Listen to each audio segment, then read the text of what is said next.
इसलिए मंदिर की जरूरत है। लोग कहते हैं मंदिर बनैला से केकरा रोजी रोटी मिली, केकर घर के खर्चा चली मंदिर बनैला से। वहां हॉस्पिटल खोल देते, वहां स्कूल खोल देते।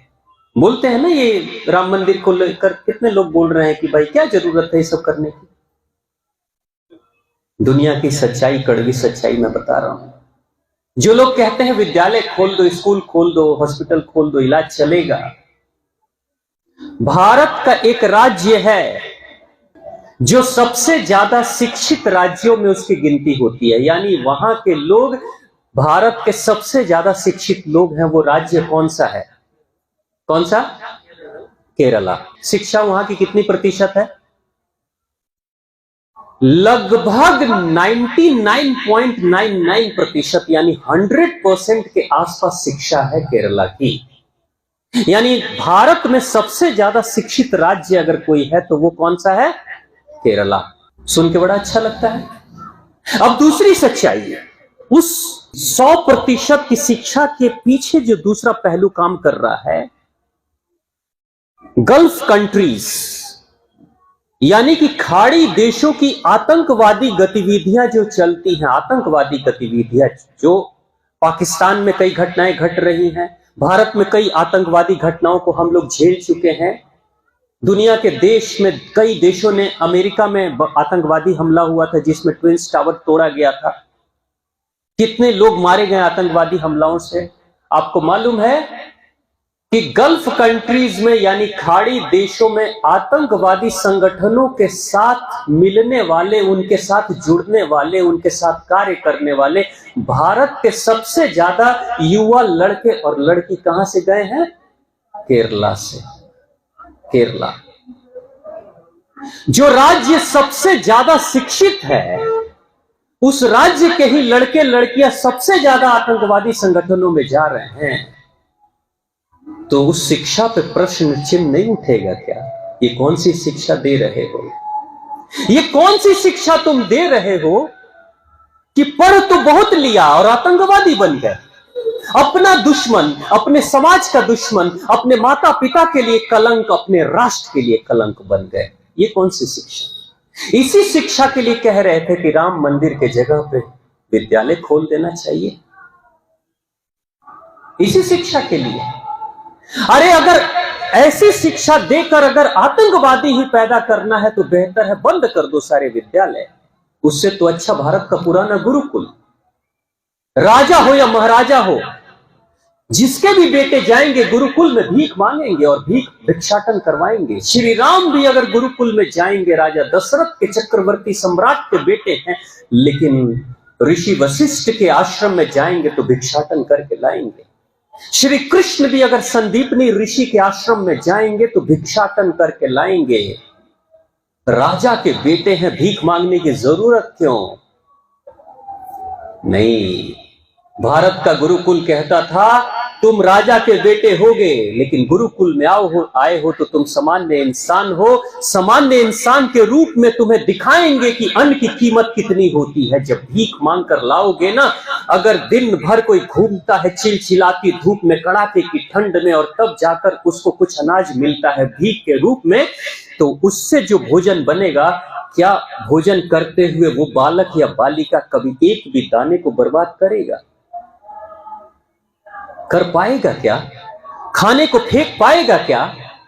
भिक्षाटन करते हुए जिसके पैरों में छाले पड़ गए हैं, शरीर पसीने से लथपथ हो गया हो, अगर वो भीख मांग कर लाएगा तो वो बोलेगा क्या कि बैगन की सब्जी नहीं खाएंगे तो करेले की सब्जी नहीं खाएंगे, तो लौकी नहीं खाएंगे, तो गोभी नहीं खाएंगे? बोलेगा। भोजन में स्वाद नहीं होता, स्वाद तो भूख में होता है। ऋषि गुरुकुल के जो ऋषि थे वो बच्चों को मेहनत कराते थे। श्री कृष्ण भी जा रहे हैं तो लकड़ियां काट कर ला रहे हैं, जंगल से काट के लाएंगे तो शाम को चूल्हा जलेगा, तभी खाना मिलेगा। यानी बचपन से ही मेहनत करा दिया बच्चों को। बचपन से जब कोई बच्चा मेहनत करेगा, ये दान के कपड़े जब मिलेंगे शरीर पे, तो उस कपड़े को संभाल कर बच्चा रखेगा। एक ही कपड़ा किसी के पास हो या दो ही कपड़ा किसी के पास हो, तो उन 2 कपड़ों की कितनी रखवाली करेगा वो बच्चा। लेकिन जरा सोचिए कि जेकरा लगे 100 गो कपड़ा होखी, कपड़ा के कोनो महत्व हुई। यानी जितने ज्यादा सामान आपके होंगे उतना ही कम महत्व होगा, और जितना ही कम होगा, अभाव में रहेंगे तो स्वभाव बदल जाएगा आपका। आज क्या हो रहा है आज की शिक्षा पद्धति में? आज की शिक्षा पद्धति में बच्चे को स्कूल भेज रहे हैं, कौन सा स्कूल? बस भी एसी, स्कूल भी एसी, 4 तरह के ड्रेस तो हफ्ते भर में चेंज करते हैं बच्चे। हर साल किताब के पब्लिकेशन बदल जाते हैं। बड़ा भैया का किताब छोटा भाई नहीं पढ़ पाएगा, स्कूल वाले बदलवा देते हैं। ये बच्चे जब अच्छे अच्छे बड़े बड़े महल जैसे स्कूलों में पढ़ाई करके निकलते हैं, जब आईए बीए ग्रेजुएशन करते हैं, और जब अपने बाबूजी के छोटे से घर में आते हैं तो कहते हैं बेकार घर है आपका, आप तो बेकार हैं, आप किसी काम के नहीं है, वो अच्छा है। लेकिन गुरुकुल क्या कहता था? गुरुकुल कहता था कि तुमको गरीबी हम पहले ही दिखा देंगे, अभाव पहले ही दिखा देंगे। जब अभाव से अगर राजकुमार श्री राम और श्री कृष्ण भी अगर अभाव में रहकर अपने घर लौटेंगे ना, तो बाप का छोटा घर भी बड़ा अच्छा लगेगा, क्योंकि उनको मालूम है वहां जमीन पे सोना पड़ता था, उनको मालूम है वहां भिक्षाटन करके अनाज लाना पड़ता था, वहां मालूम है कि भिक्षाटन करके वस्त्र पहनना पड़ता था। यहाँ कम से कम बाबूजी का चौकी भी तो मिल रहा है, यही बहुत अच्छा है। माँ के हाथ की रोटी मिल रही, यही बहुत अच्छा है। यानी आप अगर कष्ट को झेल लोगे पहले, तो जो मिलेगा उसी के प्रति श्रद्धा से भर जाओगे। आज की शिक्षा पद्धति और गुरुकुलों की शिक्षा पद्धति में जमीन आसमान का फर्क है। तो जिन लोगों ने कहा कि राम मंदिर के जगह पर बनाना चाहिए था, स्कूल विद्यालय बनाना चाहिए था, उनको शायद मर्म नहीं पता है। केरला की कहानी जान लेंगे ना तो दोबारा नहीं बोलेंगे। और जो कहते हैं कि हॉस्पिटल बना दो, हॉस्पिटल की भी जरूरत क्या है? आप अगर अपने खान पान में बदलाव कर दो, अपनी जुबान पे कंट्रोल कर लो, दिनचर्या अपनी ठीक कर लो, तो हॉस्पिटल जाने की जरूरत ही नहीं पड़ेगी। श्री राम की कथा सुन रहे हैं तो श्री राम कौन है? सुबह के 4 साढ़े 4 बजे के आसपास उठकर तैयार होकर और अपने राज्य में निकल जाते थे। ये रोज का दिनचर्या था प्रभु श्री राम का। और उम्र कितनी थी? 14-15 साल का बालक।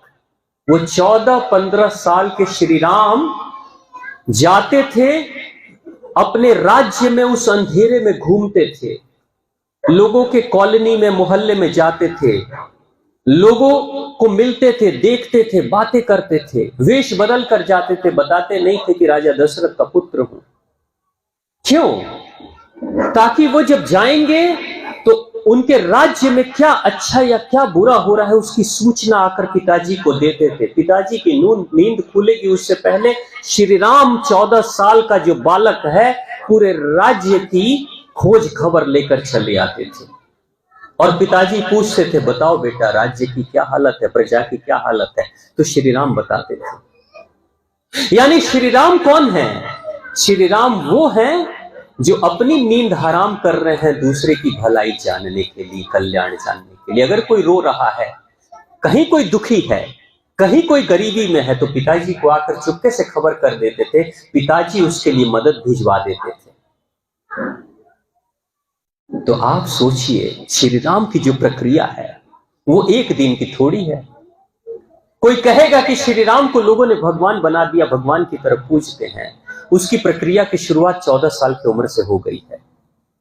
उसके पहले गुरुकुल भी जा चुके हैं, जहां भिक्षाटन भी कर चुके हैं। तो ये जो प्रक्रिया है, इस प्रक्रिया से जब कोई भी व्यक्ति गुजरेगा तो कोई भी राम बन सकता है।